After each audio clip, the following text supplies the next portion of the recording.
আসসালামু আলাইকুম রহমতুল্লাহ বরকাত। সুপ্রিয় বন্ধুরা, আবারও বিয়ের আরও একটি নতুন ব্লগ নিয়ে আসলাম আপনাদের মাঝে। আশা করছি এই ছোট্ট ব্লগটি সবারই ভালো লাগবে। আজকে আমি যে ব্লগটি করলাম এটা ওমান চালালা থেকে। এখানে আমরা প্রতি মাসে দু একবার ওমানিদের যে বিয়ে হয় সেই বিয়েতে কাজ করতে যাই। তারই ছোট্ট একটি ভিডিও আপনাদের সামনে নিয়ে আসলাম। আমরা চলে আসলাম খুব ভোরে। তারপর আমরা রেডি হচ্ছি কাজের জন্য। আজকের অনুষ্ঠানটি আপনার কমিউনিটি সেন্টারের ভিতরে অসম্ভব সুন্দর ও ডিজাইন দ্বারা সুন্দর করে সাজানো এই কমিউনিটি সেন্টারটি। আমাদের এক এক করে সবাই রেডি হয়ে যাচ্ছেন আলহামদুলিল্লাহ। তারই পাকে আপনাদের জন্য এই ছোট্ট ভিডিওটি ধারণ করলাম। কমিউনিটি সেন্টারের ভিতরটি কেমন অসম্ভব সুন্দর তা দেখানোর জন্য। একটু পর চলে আসবে লোকজন যারা নিমন্ত্রিত আজকের এই অনুষ্ঠানের। এটা হলো বরের আসন।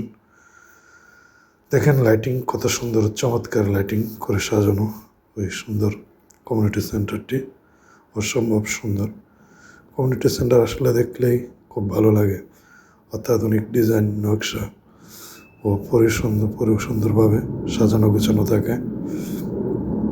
কমিউনিটি সেন্টারের বিয়েগুলো করতে খুবই ভালো লাগে। দেখেন আমাদের ওয়াইস ভাই রেডি হয়ে গেছে এবং বাকি লোকজন রেডি হচ্ছেন। তার সম্পূর্ণ ভিডিওটি তুলে ধরলাম আপনাদের মাঝে। এই হলো আমাদের বর চলে এসেছেন। দেখেন এক এক করে সবার সাথে মোলাকাত করে যাচ্ছেন। এই দেশের একটি ঐতিহ্য, ট্রেডিশন এটি।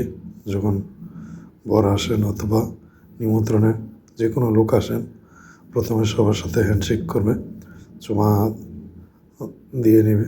এটা হলো তাদের ঐতিহ্য। ঝাড়বাতিটি দেখেন মাশাআল্লাহ অসম্ভব সুন্দর। এই ঝাড়বাতিটি চলে এসেছেন এক এক করে লোকজন। এই লোকজন এভাবে আসতে থাকে কাজ শেষ হওয়ার আগ পর্যন্ত। আর কানার সিস্টেম হলো বপিয়া সিস্টেম।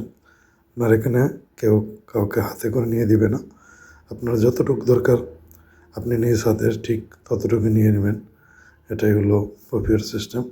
আর আমাদের কাজ হলো যারা গেস্ট আসেন তাদেরকে চা, শাই, গাওয়া, পানি এগুলো দেওয়া। প্রাথমিক অবস্থায় লোকজন আসলে প্রথমত আপনার গাওয়া দেওয়া হয় এসে। আমরা এই কাজটা করতে চাই গাওয়া দিয়ে থাকি। ধন্যবাদ।